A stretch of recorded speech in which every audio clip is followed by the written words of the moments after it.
Hey, it's me, Vicky Marie. So I'm sorry I'm on the avatar, but it's been a long day. It's been a long day, and I just didn't have time. I just ran out of time with classes, etc., and a few sort of things going on today that one day I'll tell you all about. I just didn't have time to get ready and sort of get dressed up, and I don't like coming on unless I'm a little bit dressed up, at least, you know, something. So it's not cold here. It's not because I'm in my pajamas or anything. I'm just not, you know, just not. Don't think it'd be very nice to see me at the moment. I like to come on and you know, when I'm all positive, and I'm not being negative. God, I'm getting into a mess here talking about it. But anyway, I'm on the avatar. I'm sorry I'm on the avatar. I'll be back with you personally tomorrow, but tonight I'm on the avatar. Now, I hope you're all okay. How has your Tuesday been? Well, I don't know about you, but days, God, they just go by so quick. It's like, you know, 1 minute I'm getting up and the next minute I'm doing a live or I'm going to bed, or I just think, God, what happened there? You know, it is. I work at home as well, so I don't even move out the house normally because I don't need to move out of the house.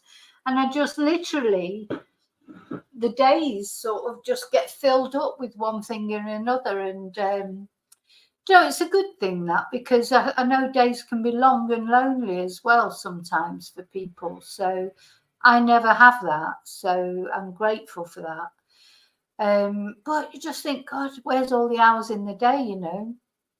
Especially since I've started going into this YouTube channel more, because there's always, I literally could just be on stream or making videos all day because there's always something interesting to talk about, isn't there?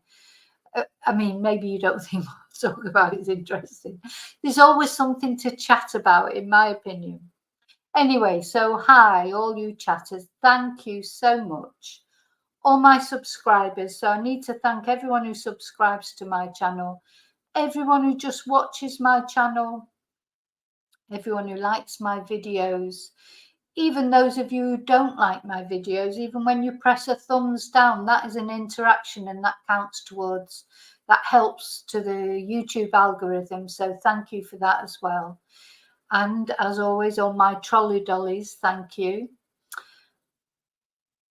I was going to say a bit more about that, but I'm not going to talk about trolls tonight. I don't want to, because I want to be positive.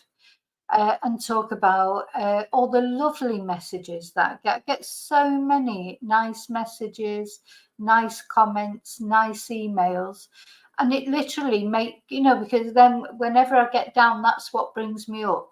So I especially want to thank my members. Thank you to all of you. I've had a new member. I'm not going to welcome you tonight. I'll welcome you on the members live on Thursday night. Thank you for becoming a member.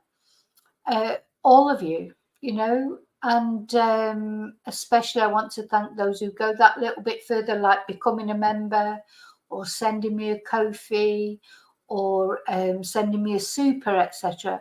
You know, you really make me feel, how can I explain it? You know, people can think what they like if they think, oh, it's all about making money. It's not about making money. Anybody who knows anything about YouTube will know that you do have to have quite a lot of subscribers before you make like loads of money.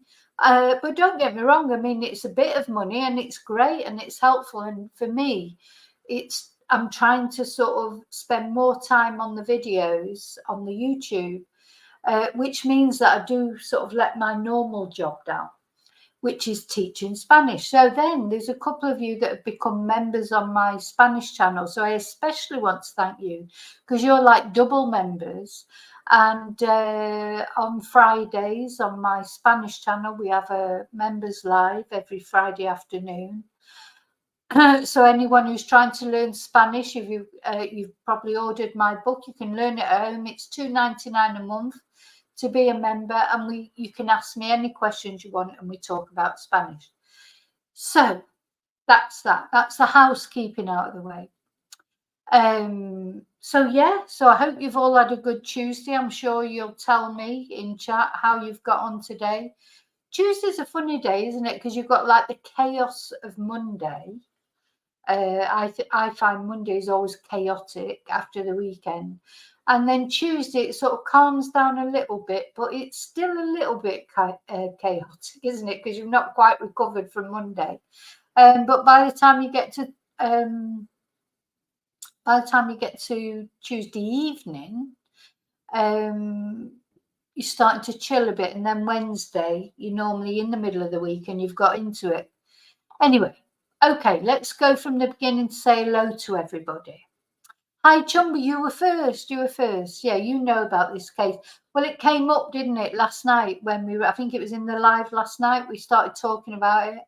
And I thought I'm going to cover this case because this is a case I sort of followed from the beginning. And there's an important lesson to be learned here. You know, that somebody was accused of murder in this case, but by the mainstream media. This was nothing to do with social media.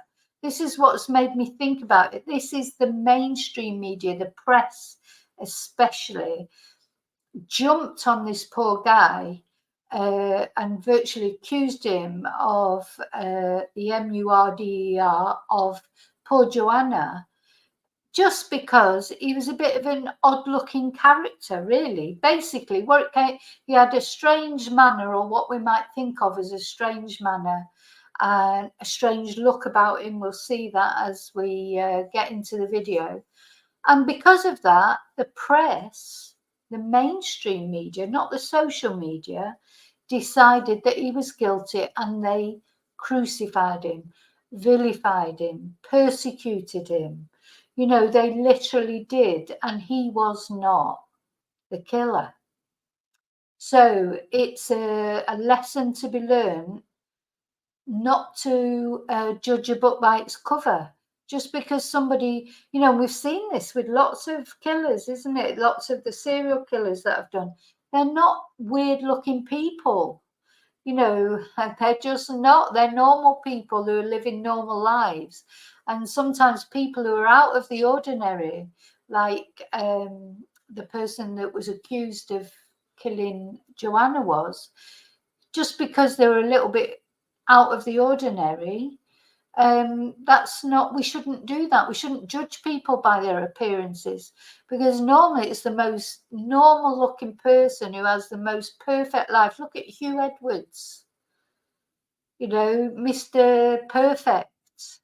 You know, I mean, I'm not saying he was a murderer. Obviously, he's not a murderer, but he had this secret life, Philip Schofield, and then lots of actual killers that we have covered. So you cannot judge. I think the lesson to be learned from this case is don't judge a book by its cover. Hi, Wendy. So you don't remember this? You don't remember this case? You're watching Robbie Williams. Yeah, we do like a bit of Robbie. Hi, Maltese. Hi, David. Hi, Laurie. Hi, Tina. Oh, I've seen that looking after my case. I don't know anything about it whatsoever, but I have seen it. It keeps coming up on my YouTube, so I need to look at it. It's a documentary on Netflix, but there is a court case going on, I think, at the moment. Saskia, oh, it's so nice to see you here again. I hope you're okay. I hope you managed to sort of, you know, it's just so lovely to have you as part of us again. And if you get tired and you have to go off, that's fine. You know, just listen in, just, you know, you don't have to participate if it's too. I just hope you just carry on getting better. Hi, Rachel. Hi, Teresa, or Teresa. Sorry, I'm doing the Spanish version there. Teresa, but Teresa. Hi, Jackie. Hi, Jackie. Sorry, I probably should say Jackie Taylor. Hi, Jackie Taylor, because sometimes we get another Jackie on as well. Jackie Awesome Taylor is in the house. Yeah.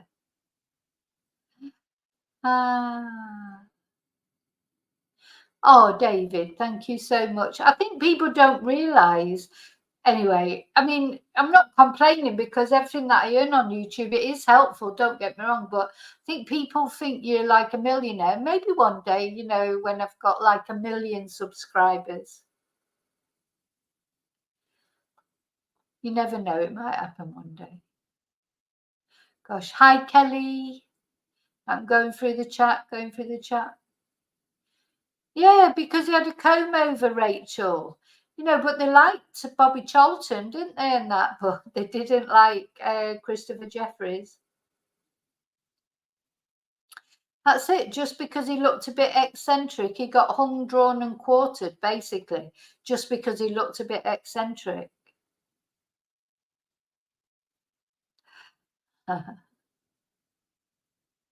Yeah, that was a very good documentary, Chumba. The guy, that actor that played Christopher Jeffries, he's a brilliant actor, full stop. I can't remember his name, of course, but he's a really good actor. Oh, we've all missed you as well, Saskia. Miss you loads. Hi, DMV.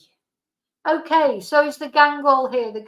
So I just want to say as well, thank you to all of you that are watching at home as well, that don't join in the chat. Not everybody joins in the chat, know that. The chatting is, you know, some people are shy, they don't want to go in the chat. So hello to all of you that are watching at home as well. Well, I'm going to tell the truth about how I felt about this case when I first saw it. I thought the usual traditional thing that everybody always thinks, that the partner had done it. Because 9 times out of 10, it is the partner. Where's Kelly going? Oh, you're driving soon. Yeah, drive safely, be careful. And that was when I very first saw the very first interview with the family about this case. I did think that the partner had done it, but then there were, you know, anyway, let's go into the case. Let's chat. So I want to show you some pictures of Joanna first, because we must not forget about Jo. I do feel with this case, it's funny because sometimes, like with serial killers, you feel like the victims get forgotten because the serial killer gets all the attention because they're not, you know, the killer themselves. What I feel in this case is that maybe Joanna herself, because of what happened with Christopher Jeffries, he's almost had so much attention that's detracted away from Joanna herself, the person that was Joanna. You know, because really, ultimately, the most important thing here is that Joanna Yeates, who was only 25 years old, lost her life at the hands of, you know, a not very nice person. Hi, Tina. I think I said hello to you. I hope I did. But anyway, I'm saying it again. Hi, Tina. I don't know why I'm smiling at the camera. What's quite funny, actually, is even though I knew I was going to use the avatar tonight, I put lipstick on, I put perfume on, and I'm smiling at the camera as if you can see, as if you can see me. No, it's not PJs, to be honest, tonight. It's just tired and couldn't be bothered putting my makeup on. I've put my lipstick on, of course. That's like, you know, practically attached to me. Okay, so let's have a look at Joanna, because Joanna is the most important person in this case. Although it was awful what happened to Christopher for being accused of murdering her, it's not as awful as what happened to Joanna, which was that she was murdered. So she was 25 years old. She was an architect. And here she is, very beautiful girl. This is the guy that is serving a prison sentence for her murder. Vincent Tabak, we're going to learn about him. This is Christopher. Now you can see that Christopher, who, you know, was vilified for having killed her when actually he hadn't, he was her landlord. Now you can see he's got like a different look, let's say. I'm trying to be nice because you know what? Looks are not the most important thing. But, you know, he had an info. You think it maybe his friends might have suggested to him that he should perhaps trim his hair because, you know, a lot of men, not now, because not now, I think men these days, if they're going bald, they just shave it off, don't they? They just embrace it. That's how it's it, or they shave it as close to the head as possible. In days gone by, this is what they would do. They would grow the bits they could grow and leave this either bald spot on the top, or they would comb it over like Jackie Charlton, Bobby Charlton. People used to do the comb over, was a big thing, wasn't it? Rab Nesbitt, those of you who know about Rab Nesbitt, that's what he did as well. And, you know, that's what Christopher basically did. So it just makes him look a bit like an eccentric professor, you know, but again, that's when it was like a time when perhaps people looked at people and judged them on their looks more. Look, here he is, here. You know, his hair, it's too long. As I say, quite often, and yet here he's got the comb over going on. Quite often men who go bald, which is quite a big percentage of men, I think, that's what they do. They comb it over or grow it long. As where they can grow it, they grow it long to sort of make up for it. Now, it's interesting because in my family, the men don't go bald generally. You know, my father didn't go bald. Maybe a little bit thin on top or whatever. My brother, though, one of my brothers has got thickest hair, but they have gone grey really young. My dad was blonde, but he went grey very young, but he had like this massive, he had a quiff, what you'd call years ago, people would call a quiff. And my son now, he like moans about his head because he's already got grey hairs. Because not only in my family, there's a tradition to go grey early, but in his dad's family, you know, they get that pepper and salt sort of look, but, you know, and then it goes white, but they don't go bald. And I've been trying to say to my son for ages, because even since he was in his early 20s, he was finding white hairs, and I would say to him, look, you at least, you know, you can't have everything. It's almost like that, isn't it? You're either going to go bald or you're going to go white. You're going to go one or the other. I mean, my brother, one of my brothers was white or certainly grey at 30, you know, but he had and still has a full head of hair. You know, he's never lost his hair. So, you know, it's just one of those things. Of course, it's more difficult for a man as far as hair is concerned, because it's not so acceptable for them to dye their hair, for example. I was watching Andy Burnham, the King of the North, the Mayor of Manchester, who I really like. I was watching him being interviewed today, and I noticed that he is dyeing his hair and his eyebrows, and I don't know why he's doing that, because the silver fox look is very attractive. Anyway, so I'm totally digressing as always. So here's Joanna. So rest in peace, Joanna. We mustn't forget that this story really, or this case, is all about Joanna. It's not about Christopher really, or Vincent, or even her ex-partner. Well, I say ex-partner, you know, it wasn't her ex-partner. So this is her partner, Greg, and she lived with him, and he went away that weekend. Unfortunately, she died. And Vincent Tabak was her neighbour, and Christopher Jeffries was the landlord. So that's the scene. They lived in this sort of big old Victorian house, I think, or Edwardian, or one of those. And this is Joanna's father and mother. Some pictures of Joanna with her, but so she was engaged to be married, as was Vincent Tabak. So Vincent Tabak, the man who killed her, the man who's serving a sentence for murdering Joanna, he also was engaged to be married. But his girlfriend was away. Here's the house. So it's like one of these great big houses where people rented, you know, parts of it, but it was owned by Christopher Jeffries.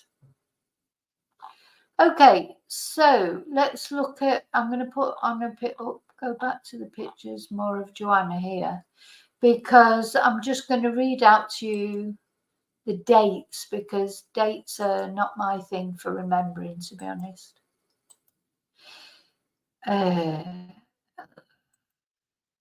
So when did this happen? So it's a little while ago, 2010. So it's 13 years ago. And Joanna was from Hampshire, and she was a landscape architect.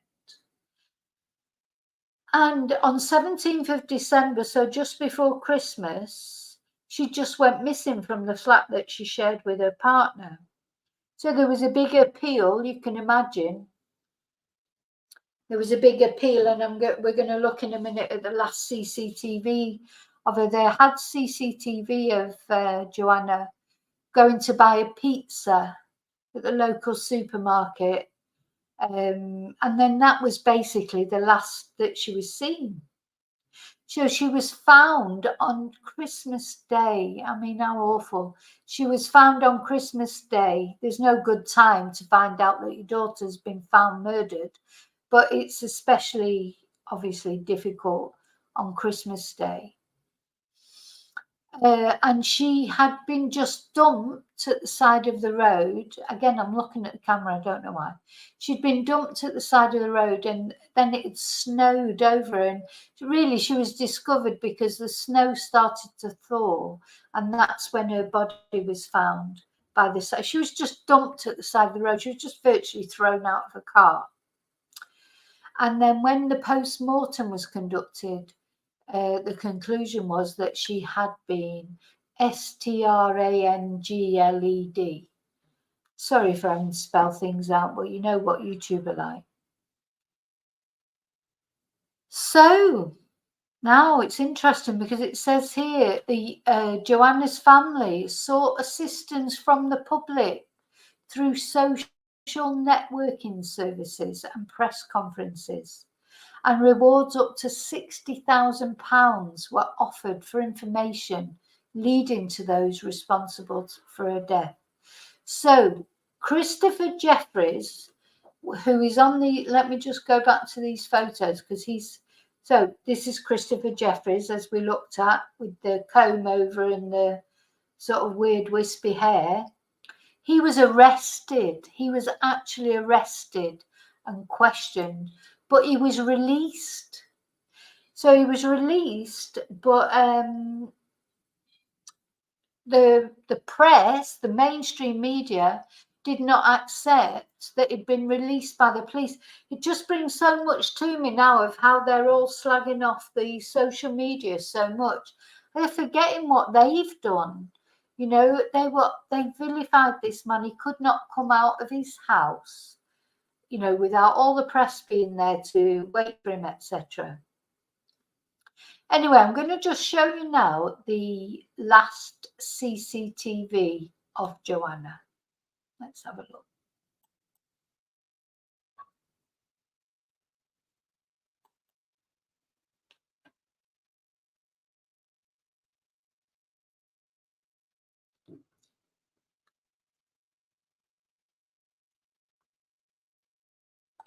Now, bearing in mind, she'd been out with her friends to a bar, she'd had a few drinks, she's obviously come home, she's thought, I'm going to go and get a pizza, like you do. Hello, Heather, by the way. I'm going to go back through the chat in a minute and see who I've missed, but I did just catch a glimpse of Heather then.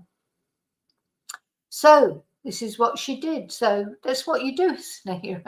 You go out on a night out. It was like would have been a Christmas type party. It was coming up to Christmas. She's got her boyfriend's away, so she's probably thinking, oh, you know, I'll go and get a pizza. I don't personally particularly like pizzas, I would have gone and got fish and chips, and there would have been a day I would have gone and got a kebab, but not now, not because of Charlene Downs.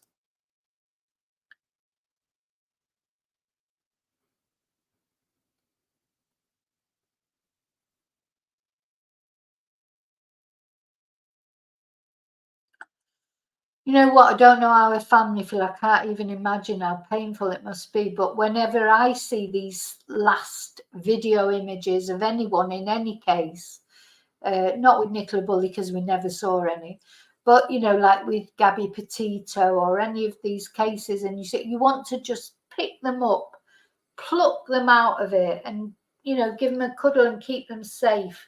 You're watching it, and it's like, I know they help to catch the killer normally, but they're quite distressing, aren't they? Because you just think if only you could step in there and do something and stop time in that moment and change the outcome.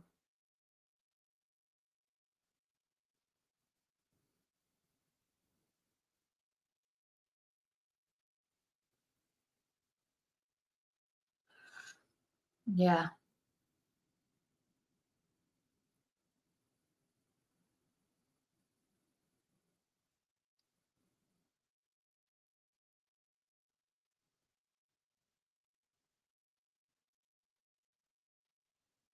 Oh, I don't think I've. Oh, sorry, I didn't put it on. Right, let me go back to the beginning again.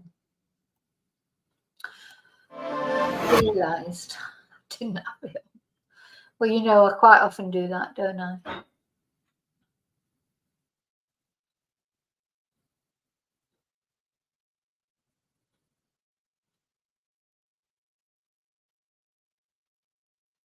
So yeah, she'll have been out with a mate. She's thinking, oh, what do I do? Do I get a pizza? Shall I go and get a kebab? Shall I get fish and chips? I've done that a few times, got fish and chips on the way home. She's seen the supermarkets open and she's thinking, oh, I'll go and get pizza. So I think she got a pizza and a couple of beers.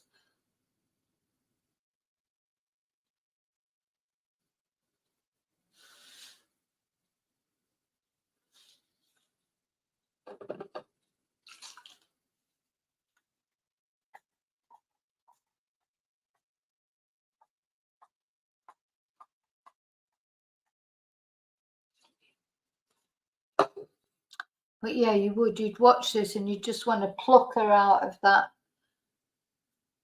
You just want to sort of shout at them and say, no, don't go home. Don't, you know.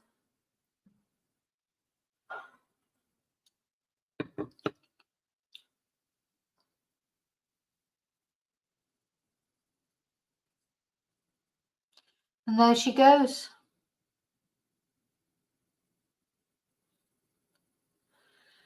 So that was the last time that she was seen alive. Hi, Sharon. Let me just go back.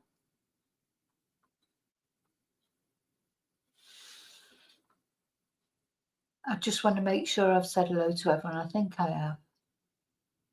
Okay, if I haven't said hello to you yet, please say hello to me again while I'm here. And okay, so that was the last time she was seen alive. And then when her boyfriend got back from his little trip away, now there's a little bit of a thing about her boyfriend. I'm going to show you something that I found completely by accident, because I don't think there's any dispute that Vincent Tabak did kill Joanna, as far as I know. I think he admitted to it in the end, as far as I know. But I just totally by accident came upon a website that's sort of saying that there's a possibility that the boyfriend did it, but I think it might be what's the word, a false website. I don't know, but anyway, I'll show you. Okay, so that was her. Now what I'm going to show you now is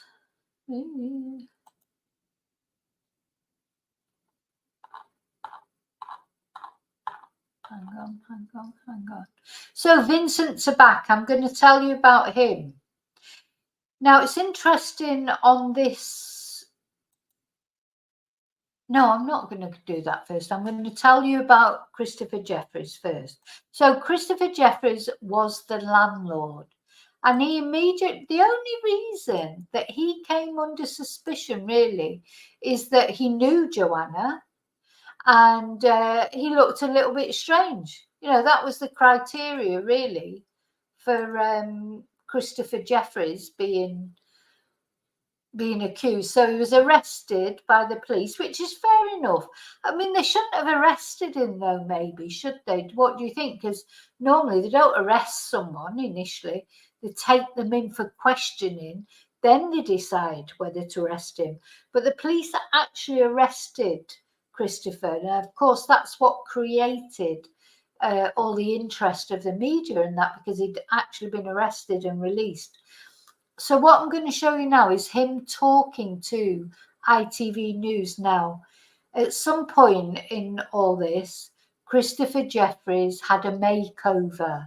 He got like afterwards, after the case had been, you know, after Vincent Tabak had been found guilty, etc. I think Christopher Jeffries, I don't even know if people, I mean, he had quite a lot of friends, Christopher Jeffries. He was well thought of. He was just a little bit eccentric, that's all it was. So somebody must have spoken to him and said, look, you need to improve your image, you know, it's your image. And he was a little bit posh and sort of, no, he was a typical sort of professor, you know. Now, an interview with him, and you'll see the difference in his appearance now. He had a makeover. Bless him. And a life changed forever. Well, I think I was probably just numb at the... Let me go back to the beginning, sorry. One moment, Christopher Jeffries was a concerned landlord and neighbour. The next, he was a murder suspect, an innocent man, and a life changed forever. Well, I think I was probably just numb at the time with the shock of it all. I was able to think of nothing except what was going to happen next. What was that whole process like?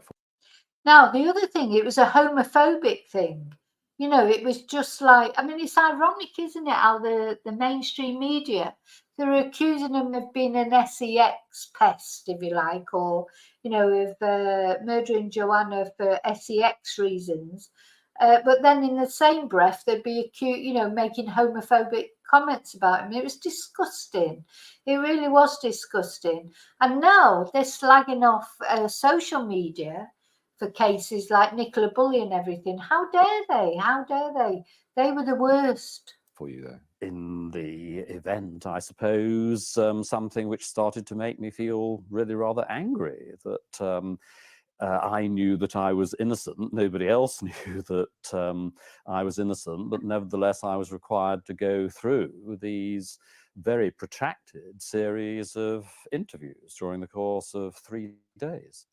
And as Now, I do think it's fair enough that the police not arrested him, but that the police took him in for questioning. He was a possible suspect, just like anybody else who lived in that house. You know, so that's, I don't think it's bad that they took him in for questioning, but why did they arrest him? You know, normally they don't arrest people, do they? Not initially. They'll take them in for questioning, then they decide if they're going to arrest him or not. But no, he's cut. He's had his hair cut, so it's much closer to his hair, to his head. Sorry, and he's had it coloured, and he's also had his eyebrows coloured. And somebody's advised him on that, and it does look better. It doesn't look better because appearances should not be so important, but unfortunately they are. We've got to just face the reality of it. You know, that he did look like an eccentric professor, and now he doesn't look so much like an eccentric professor. But maybe he shouldn't have had to do it, but you know, maybe he's happy that he did do it. Police concentrated on Christopher Jeffries, Joanna Yeates' real killer, Vincent Tabak, remained a free man. Whether they were making other inquiries at the same time or not, I don't know, but certainly a lot of their time and attention was taken up with me. Yes, and it did occur to me at the time that perhaps the focus should be elsewhere. And looking back now, It's absolutely clear that the focus should have been elsewhere, yes. The lingering suspicion and the attention it attracted pushed Christopher Jefferies into hiding. He was forced to stay with friends. Look at this. This is when he's coming out of his house or getting out of his car. All the press are there. And look at them now complaining about social media. Just, do you know what? It makes your blood boil actually a little bit, because they forget what they were like. Now, this he looks a lot better now. So he's probably glad in a way, because it has sort of, it's taken years off him, hasn't he? He looks at least 10 years younger now. That white hair, long, it's not so much his hair being white, it's the length of it, I think, and the comb over. It's funny, isn't it? Sometimes the things that you try and do to make you look younger actually make you look older. You know, so I don't try and do anything to make me look younger, because listen, I'm not beyond it. As quite often I think, oh, maybe I should do this or maybe I should do that. I'm just terrified of doing anything like, you know, Botox or facelifts or whatever. I don't not do it because, well, and it's expensive as well, of course, but I don't just not do it because I think, oh, I'm scared of it. Anyway, the things he's done to make him look younger are the things that women can do. We can dye our hair, we can tint our eyebrows. You know, we can do that without anybody looking at us and thinking, oh, they dye their hair or whatever. It's so almost expected, isn't it, of women? So it's not a bad thing. And to change his distinctive appearance. But for quite a few days, I certainly stayed inside all day. I went out occasionally under cover of darkness. But it wasn't for quite a few weeks after I'd been released from custody. In fact, not really, until the police bail had been lifted in early March, that I felt I was able to start. He actually hasn't got loads of wrinkles, has he? I'm not sure how old he is then, maybe about 50. He hasn't got that many wrinkles. His hair that made him look older. More or less as normal. Did you resent that? It was certainly the most difficult time of my life. His arrest had prompted a media thirst, especially for intimate details about his life. He was variously vilified as strange, creepy, lewd, and obsessed by death. Yeah, so these are the headlines that came out, even after he'd been released from the police. Joe suspects his peeping Tom. Strange Mr. Jeffries. I mean, it was disgusting, you know. And this is the mainstream media who accuses now the social media of being horrible. Reading those and reading them in such a concentrated and pointed form for the first time was very, very upsetting indeed. Did you recognise at all the person they were reporting? Absolutely not. Absolutely not.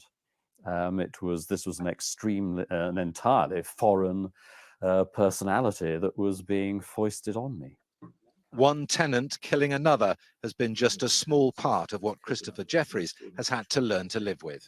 It is something that one could never imagine in one's wildest and worst nightmares happening, quite. But that nightmare, he says, is insignificant compared to the pain the Yeates family is feeling. They've had to relive. Yeah, and now he talks about the family, because this is it, because sometimes I do feel this case has got taken away from Joanna almost, because it is terrible what happened to Christopher, and there's been documentary made about it, and this, that, and the other. But, you know, at the end of the day, the most important person in this whole thing is the fact that Joanna lost her life at 25 years old due to a bloody nutter. The whole of that, a lot of things which must have been almost indescribably painful. I can't begin really to imagine what they have had to go through all over again in these last few weeks. Yeah. So that's Christopher. So he was the one that was accused of it initially. Now, exactly, that's the mainstream media for you. Now, what I want to talk about now, I'm just going through a little bit, just I don't think I've missed anyone that I've said. Did I say hello to Laurie? I hope I did. Now we're going to look at Vincent Tabak. So Vincent Tabak, I don't want to concentrate on him because he's just a piece of shit. But he lived there in one of the other flats in that house, and he was engaged. Let's have a look at him. We'll have to have a look at him, really. Unfortunately, we do need to know a little bit about him. Let me just share this with you.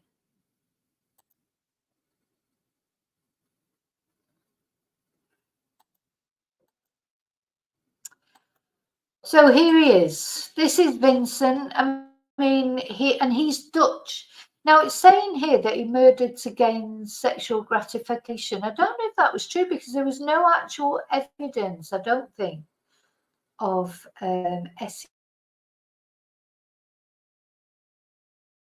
So he was finally arrested. It was especially bad as well. I mean, it's bad enough to murder a woman, but he then actually rang up the police and implicated Christopher in this murder. He rang up the police and made comments that made it look as if it was Christopher. He must have thought it was Christmas when Christopher got arrested. He thought he would get away with it. Anyway, he was sentenced to life imprisonment with a minimum of 20 years. Oh, come on. A minimum of 12. Oh, what is wrong with the British sentencing? I just can't get over it. So he's sentenced to life imprisonment with a minimum of 20 years on October the 28th, 2011. So in 2031, which when you think about it, is not that far away, really, he could be released because he was born in 1978. So, you know, it's a challenge for me, but he's going to be about 60 that he has a chance of being released, which is so wrong, so wrong. What have we got in the photos here? So here he is, Vincent. Oh, must have been quite young there, I suppose. So this is his fiancée, Tanya. Poor Tanya. I mean, she's another victim, isn't she, in this? Because she didn't know. Apparently, what happened is when the parents were looking for Joanna and they were there in the area, they bumped into Vincent and Tanya. And Tanya went up and said, "Oh, I'm so sorry to hear about your daughter and this, that, and the other." And he just turned away. I mean, you know, he must have... God. Anyway, he thought that he'd got away with it. He thought that Christopher was going to get stuck with it. I'm not sure what this is. All right. So, this is a sock that was missing from her body that they were looking for. This is the flat where she was killed.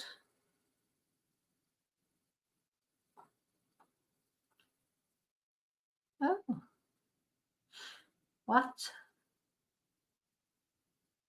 I was going to say, why is the bathroom all black? That was fingerprint dust, as they were looking for fingerprints. Gosh.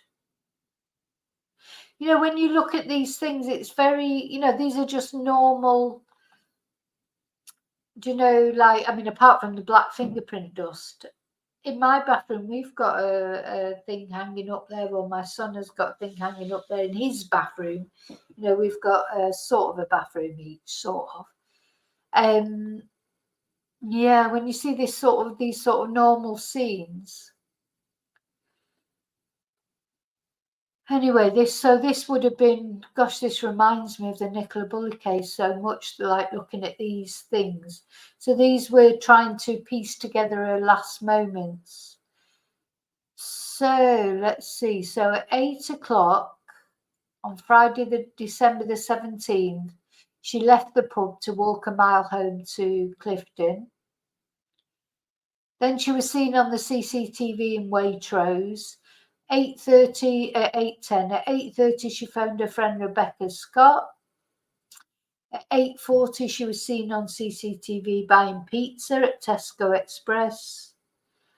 And then, where are we here? Then she buys 2 small bottles of cider. I knew she bought some alcohol, but I wasn't sure what they were. Before 8:40 p.m. And then later, she or her body must have crossed Clifton Suspension Bridge.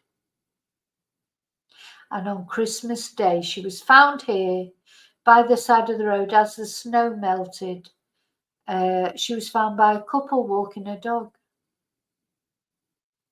So this is the house. So it's quite complex, isn't it? Because you've got, this massive sort of house divided into different flats.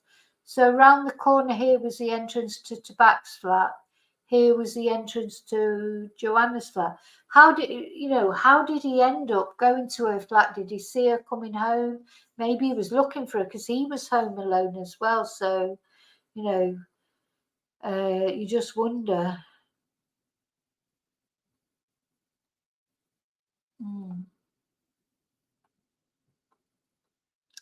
Yeah, interesting. Let's have a look at photo gallery 2. So this was the missing poster. Joanna Yeates, have you seen this woman? Description of her, saying that her disappearance was completely out of character. She didn't take any personal belongings with her, so obviously they would have been immediately concerned something had happened to her. This is a mum and dad. Now, this is her brother, her dad, her mum, and this is her partner, Greg. There's Joanna. Yeah, so I think she obviously had long hair at one time, but when she disappeared, she had short hair. Bless her. She had a whole life at her feet. Oh, there she is with her pussycat.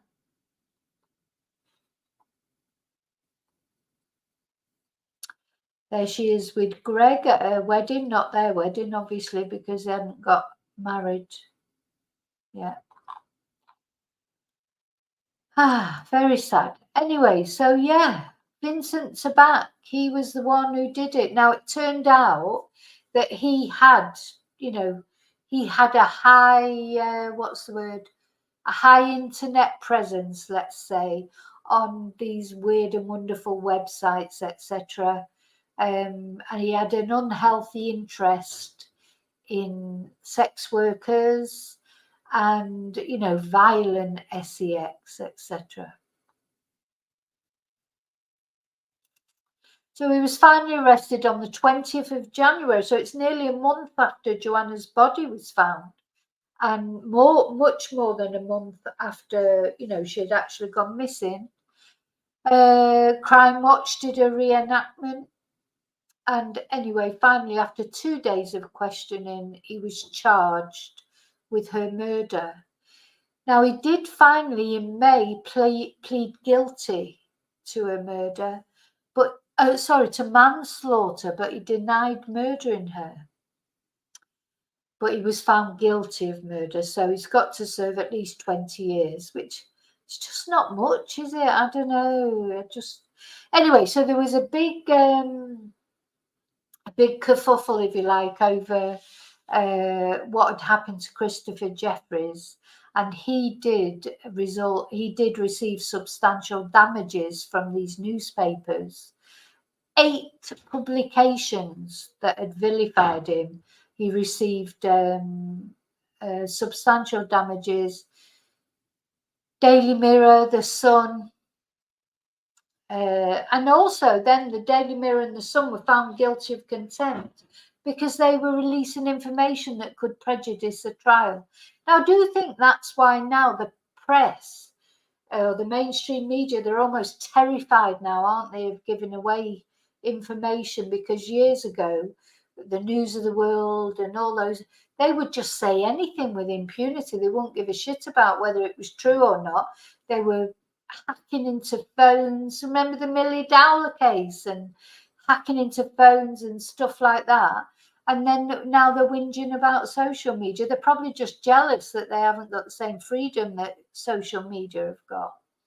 But even on social media, really, well, I can only talk about myself. I do try to be, not just sort of, you can't just go casting aspersions over everybody. You just say, you comment on things.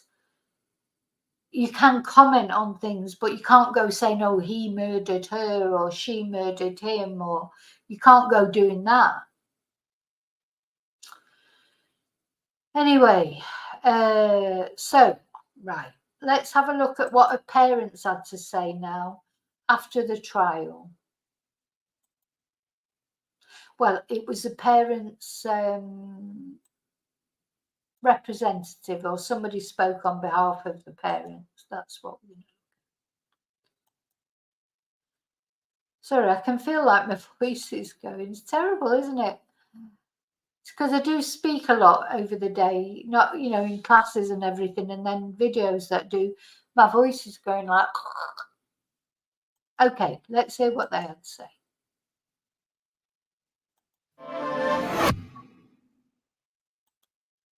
The words I'm about to read out to you are words that have been written by David and Teresa Yeates. They're representative of their thoughts and their feelings as they've gone through this whole process that's ended up today. We attended the trial of Joe's murderer, not to see justice handed out to him, but to find out as much as we could about what really happened from the time when Joe disappeared to when Joe's murderer was arrested. We never considered this trial as a process of justice for Joe. The last 4 weeks have been more stressful and intense than we ever imagined. Although we'd been made aware of the nature of much of the evidence against Joe's killer, some of the details which came out were a surprise. There was never any doubt in our mind that Joe had been murdered, and that we fully expected him to lie when he went into the witness box. We came here with little hope or expectation of hearing what happened on the 17th of December, but needed to see him and to hear what he had to say firsthand. We saw no emotion or remorse or regret for what he did to Joe. We felt that all emotion expressed by him were false. All we heard were words of self-pity. For us, it is with regret that capital punishment is not a possible option for his sentence. The best we can hope for him is that he spends the rest of his life incarcerated, where his life is a living hell, being the recipient of all evils, deprivations, and degradations that his situation can provide. For ourselves, this trial has had little effect on our lives. We have still lost our daughter, and our son has lost a sister. Our main sorrow is that Jo was not allowed to start her own family. Who's in this tosser here, laughing and joking at the back? Our main sorrow is that Jo was not allowed to start her own family, have children, and achieve her potential. We will never get over our loss, how she was murdered, and the total lack of respect with which her body was treated. Twat. We so miss hearing her happy voice. See, the police are coming there and having to move these. Oh my God, I didn't notice that before when I was watching it. Have you seen this? These guys. Oh God, I'm really angry now. Now I'm going to get a fucking rant going on and here. And the total lack of respect with which to start her own family will affect on our lives. Look at this twat. We've still lost our daughter, and our son has lost a sister. Look, she's really angry. Our main sorrow is that Jo is not allowed to start her own family, She's have gone to children, get the and police. achieve her potential. We will never get over our loss, how she was murdered, and the total lack of respect with which her body was treated. We so miss hearing her happy voice and seeing her living life to full. Ever since Jo was first reported missing, we have... Why are some people such fucking twats? Sorry, but why are I'm going right? That's it. Well, so I'm going to have to bleep this out. I don't know how to bleep it out, so I won't be able to. But I cannot believe that those two men stood behind this guy who's given the statement from Joanna's parents. That idiot who's gone now, he just thought it was hilarious. And this one now, he's just stood there. Oh, I'm allowed to stand here if I want to. Fuck off. Received many cards and letters, mostly from people we have never met, giving us support and well wishes. We thank all of those people for their thoughts and for the time and trouble that they've taken to actually get in contact with us. It has touched us to the core. The physical tributes have been made to remember Jo from Jo's University What is wrong with people? Fuck off out of the picture. friends, a tree at Rickle College, where Jo obtained her degree, from the Landscapes Institute at Hilliers Gardens, Good, an area oh, in the Hilliers what? Gardens near to our home dedicated to Jo, from BDP, where she was working at the time of her death, a number of tributes, including an annual award in her name at the University of Gloucester, and from HED, a flowering cherry tree. Thank you all for your thoughts. Well, I'll tell you what, I don't know who that man was, but I fucking hope karma got to him. Sorry, right, I'm really, really angry now. Oh my God. I'm so angry. Oh my God. I didn't even notice that earlier when I was watching that and I was thinking, oh, I'm going to play that tonight. I didn't even notice those two twonks. Oh my God. Oh, what is wrong with people? People have got no respect, have they? Some people, a lot of people. There's not many people that would do that, but that twatty would not move, would he, out of the picture? He wanted his 2 minutes of fame standing behind somebody making a statement for the parents of a dead woman, and he's there like fucking putting his face in there. No, I know, no, I don't want to swear. I don't want to swear. I'm trying to be good. Hi, Tracy. I know, so disrespectful. What an idiot. Oh, my God. I hope he got into trouble for that afterwards. I don't know. Well, you know, even if he wasn't because it's difficult for the police because if you say, oh, I'm going to stand here, I'm entitled to stand here if I want to. Well, yeah, you are, but you're a disrespectful twonk. But I hope, if that would have been any relative of mine, if I would have seen them on them, said, oh, I've been on the telly, be like, well, fuck off.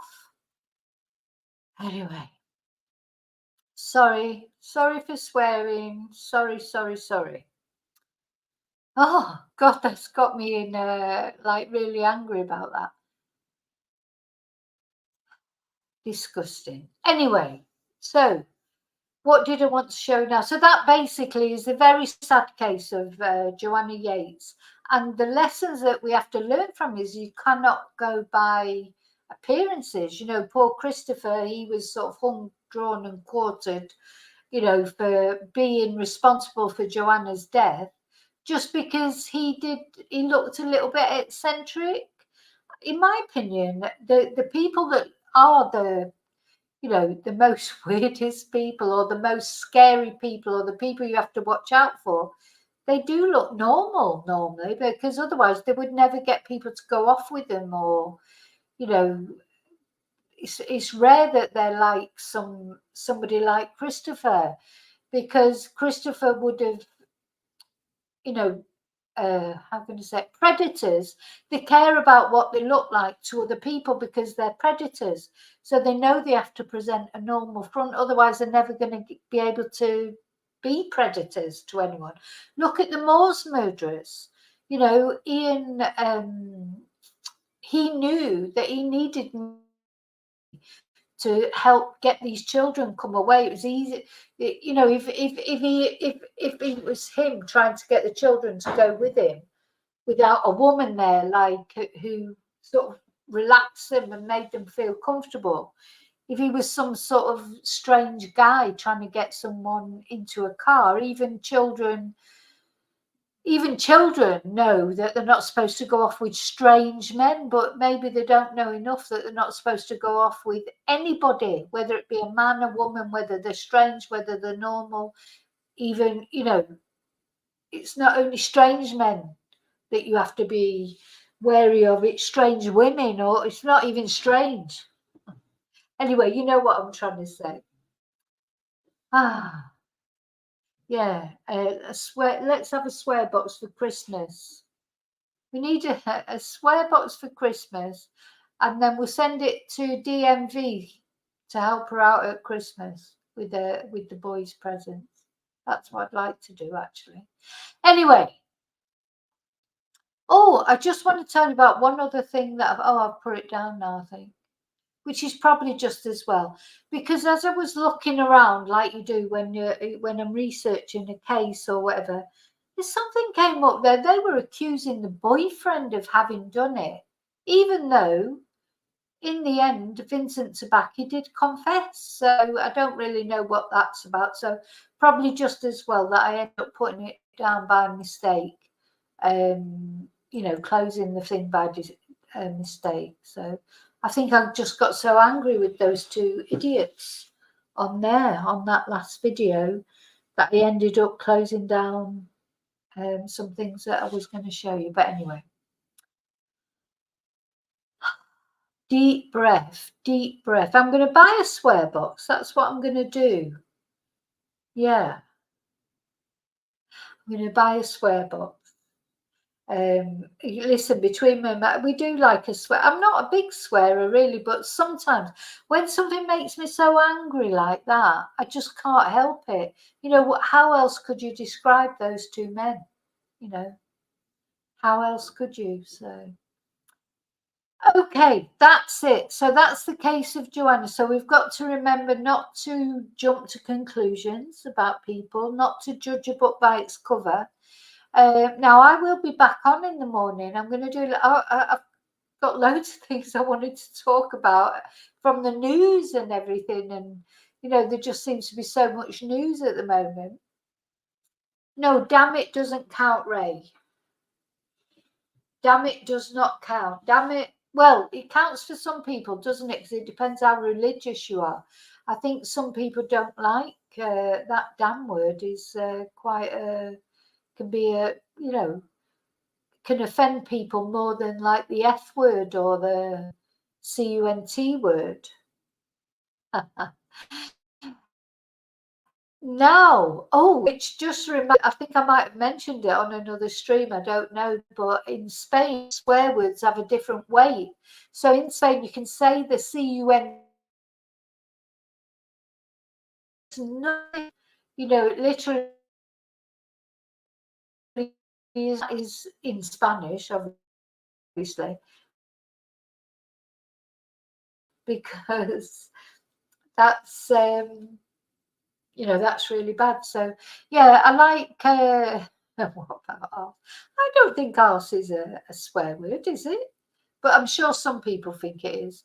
Do you know, when I went to live down in Reading and I started working with a lot of Cockneys on the race courses and that, and most of the Cockneys I met, they swear like mad. They say the CUNT word very often, and they say hi, Mal. They say like, I'm going to have to say. So they say, like in Manchester, we say fucking.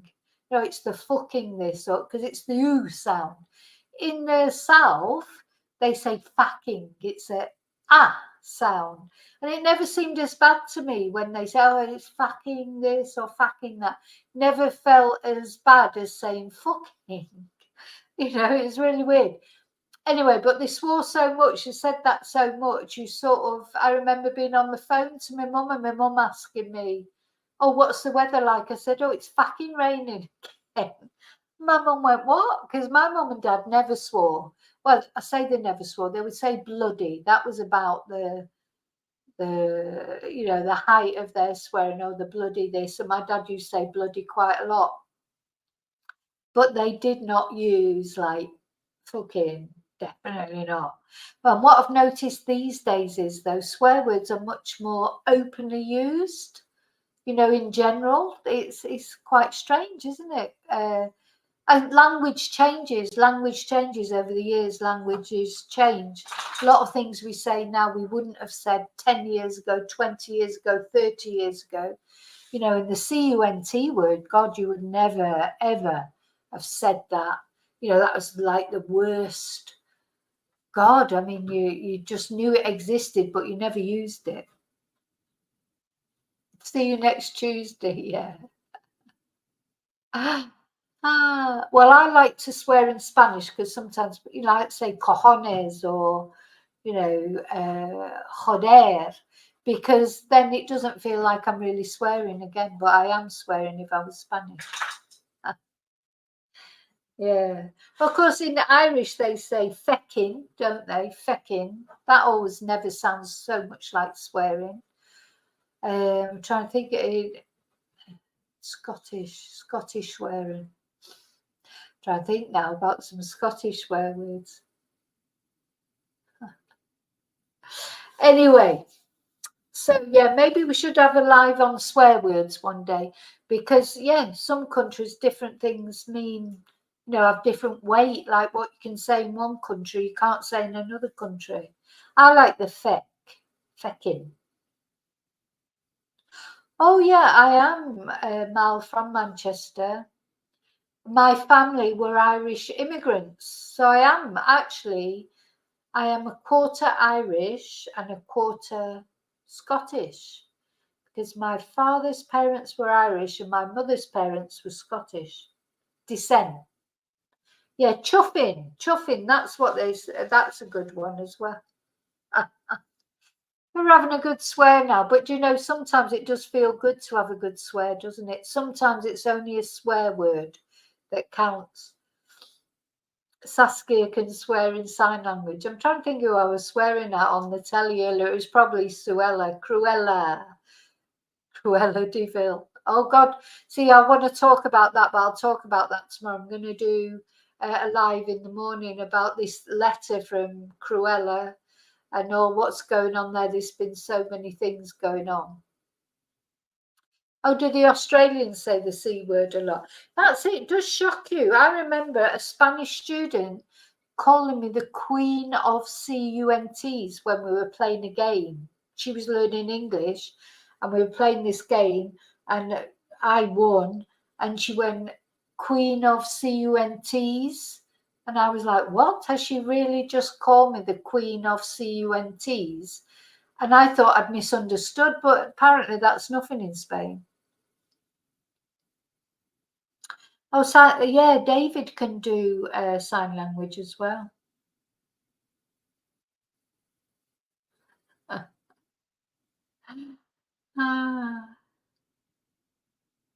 Yeah. Jumba's a Heinz 57 variety. That's the best thing to be, Jumba, a mixture. Then you don't get prejudices then, and you don't get, you know, what's the word I'm looking for? Not prejudices, but you know, yeah, that's it. If you're a mixture, then you know you can't discriminate.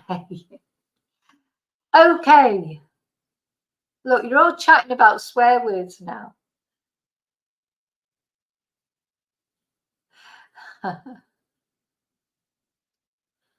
Oh, Urdu. I can't swear in Urdu.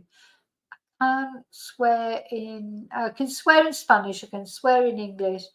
Even though I was once married to a Chinese man or a guy from Hong Kong, a Cantonese man, I can't remember how to swear in Cantonese.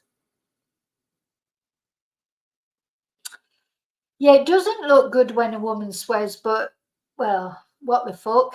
Sorry. Oh, God, no, I'm being really naughty now. Because some people don't like me swearing. I don't want to swear. Honestly, I don't. But you know what? They're only words, aren't they? If the worst thing you ever do in your life is use a swear word, it's not, you know, there's a lot worse things you can do to people than swear at them, you know, so...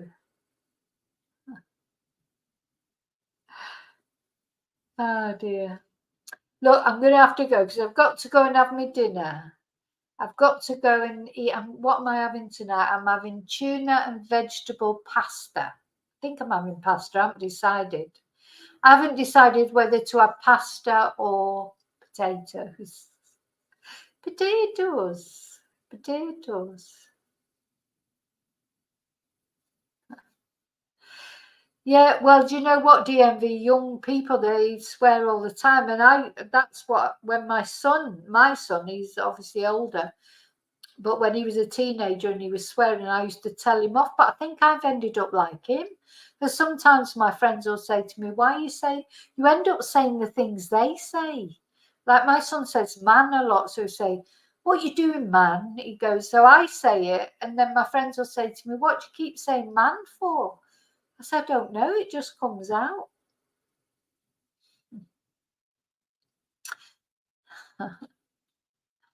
Okay, I'm definitely going this time. So remember to live and love wisely. I'll be on in the morning. There's quite a few things that I want to talk about in the morning, including Cruella. People don't like it when I call her Cruella, so I just keep calling her that the more, because to me, she'll always be Cruella. She's a nasty, horrible woman. And yeah, there's quite a few things that I want to talk about tomorrow morning. So thank you. Gracias. And I'll see. Thanks for making me laugh. And Joe, it's funny because we've been talking about such a serious subject, but we always end up having a laugh, don't we, at the end of it? Are you definitely going now, Saskia? You'll have to, because I'm going to go. No. So remember to live and love wisely, carefully. Swear as much as you want, in whatever language you want. If the worst thing you ever do in your life is swear, as long as you're not insulting people, being nasty to people that don't deserve it. I don't mean those twonks earlier, they deserved it.